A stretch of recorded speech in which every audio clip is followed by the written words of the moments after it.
Good morning बच्चों। कैसे हो आप? ओके बच्चों, आप अपना भी ख्याल रखिएगा। घर में छोटे और बड़े सभी का ख्याल रखिएगा बच्चों। आप तो बड़े भी हो ना, तो थोड़ा आपको ध्यान देना भी चाहिए। तो जैसे बच्चों, इस वक्त जो हमारा माहौल चल रहा है, तो इसके दौरान आपके जो पढ़ाई अध्ययन का कार्य, वो भी धीरे धीरे आप चलाते रहिएगा बच्चों। ऑनलाइन के माध्यम से ही सही आप अपनी चीज़ों को देखिए, उसको समझिए। और अगर लेसन में या कहीं पे भी कोई दिक्कत आती है तो आप मुझे बोल सकते हो बच्चों। कमेंट बॉक्स में आप डालिए, मैं आपकी दुविधा को दूर करने की पूरी कोशिश करूँगी। तो जैसे बच्चों, आज के समय में अब अगर मुझे यहाँ से बैठे बैठे बॉम्बे में बात करनी है, तो बस एक फ़ोन लगाया, बात हो गई। अब तो वीडियो कॉल के भी चर्चे हो गए हैं। दूसरा, अब कोई चीज़ अगर मंगवानी है, जैसे अब आज के समय में राखियों का भी जो एक परंपरा थी राखियों की भेजने की, तो वो भी समाप्त होती जा रही है। क्योंकि अब लोग क्या कर रहे हैं कि हाँ ठीक है, आप ले लेना, मैं ऐसे पैसे अकाउंट में ट्रांसफ़र हो जाते हैं। तो राखी जो बांध के जाती थी, उसके साथ एक चिट्ठी जाती थी। वो चीज़ें आज क्या हम देखने को हमें मिलती है बच्चों? नहीं ना। हाँ, अब आज के समय में अगर कुछ चीज़ें आती हैं, तो आने का माध्यम एक ही है कि जैसे बैंक से कुछ लेटर हो, वो आ गया। बैंक का कोई डेबिट कार्ड हो, क्रेडिट कार्ड हो, वो आ गया। या फिर हमने कुछ ऑनलाइन चीज़ें मंगवाई हैं तो वो आती हैं। बट उसमें भी कुछ सामान होते हैं, लेटर नाम की कोई चीज़ अब नहीं होती। जैसे पत्र का जो एक चर्चा होता था, तो पत्र का माध्यम ऐसा है बच्चों कि पत्र की जो पत्र हमें आपस में जोड़ती है। जोड़ने का माध्यम इसलिए कह रही हूँ कि पहले के समय में बच्चों पत्र ही एक ऐसा था, यानी चिट्ठी के द्वारा ही लोग एक दूसरे का हालचाल लेते थे। दूर बैठे भी हर एक महीने में चिट्ठी का इंतज़ार होता था।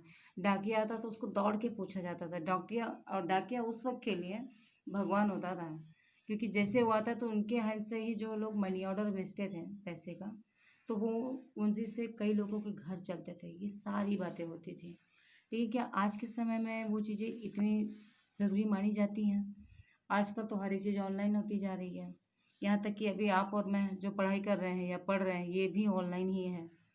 लेकिन लेखन और अध्यापन का कार्य, इस पर काफ़ी कवियों ने, लेखकों ने बहुत बड़े बड़े वृत्तांत या फिर बहुत सारी पत्रिकाओं के बारे में या इसके माध्यम से या अखबारों के माध्यम से इस चीज़ को दर्शाया है कि हमारे जीवन में पत्र का कितना बड़ा महत्व है। और महत्व के नाम से इसका एक छोटा सा हल्का सा मैं आपको एक हिंट देती हूँ, शायद उससे आपको समझ में आ जाए। जैसे ये पंक्तियाँ गाई गई हैं ना, हमने बॉर्डर पिक्चर तो देखी है ना। बॉर्डर पिक्चर में देखिए, जब वो चिट्ठी लेकर आते हैं डाकिया, तो सभी फौजी कितनी तेजी से दौड़ के जाते हैं। जिसमें एक गाना भी बना था कि संदेशे आते हैं, हमें तड़पाते हैं, जो चिट्ठी आती है तो पूछे जाते हैं कि घर कब आओगे।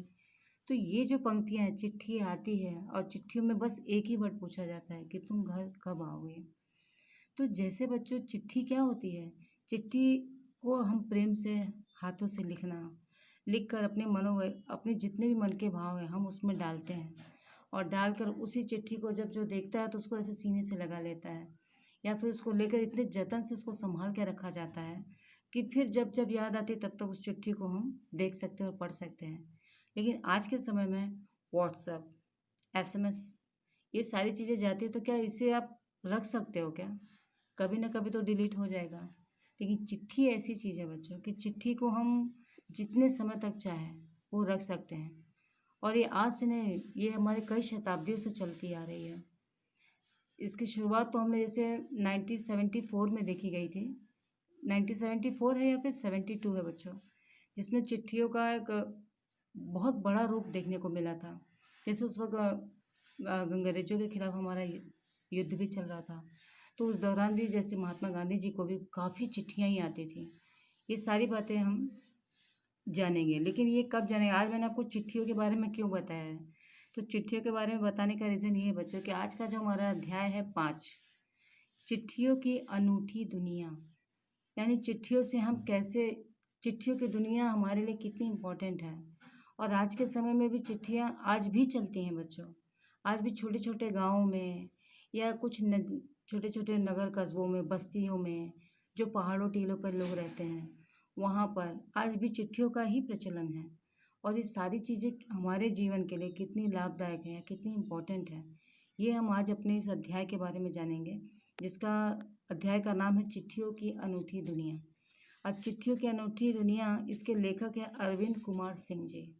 अरविंद कुमार सिंह जी ने चिट्ठियों को एक ऐसा मार्गदर्शन, हमारे जीवन का एक ऐसा प्रारूप बताया है कि ये भी हमारे संस्करण का यानी हमारे जीवन का एक महत्वपूर्ण अध्याय है, जिसके द्वारा संचार माध्यम, पहले संचार माध्यम यही होता था बच्चों। उस समय में फ़ोन नहीं होते थे और इतनी कोई बातें भी नहीं हो पाती थी। बस चिट्ठी ही एक ऐसा प्रारूप था कि दूर से आदमी लिख के भेजता था और लोग उसे पढ़ते थे और सबका हालचाल पाते, फिर हर महीने दूसरी चिट्ठी का इंतज़ार किया जाता था। तो चिट्ठी ही एक ऐसा माध्यम था। तो आज हम उसी अध्याय के बारे में अरविंद कुमार सिंह जी द्वारा रचित चिट्ठियों की अनूठी दुनिया में हम चिट्ठियों के अलग अलग प्रयोग और उसका हमारी कई शताब्दियों से क्या तालमेल है और हमारे जीवन के लिए वो कितना उपयोगी है, इस सारी बातों को आज हम इस अध्याय के द्वारा जानेंगे।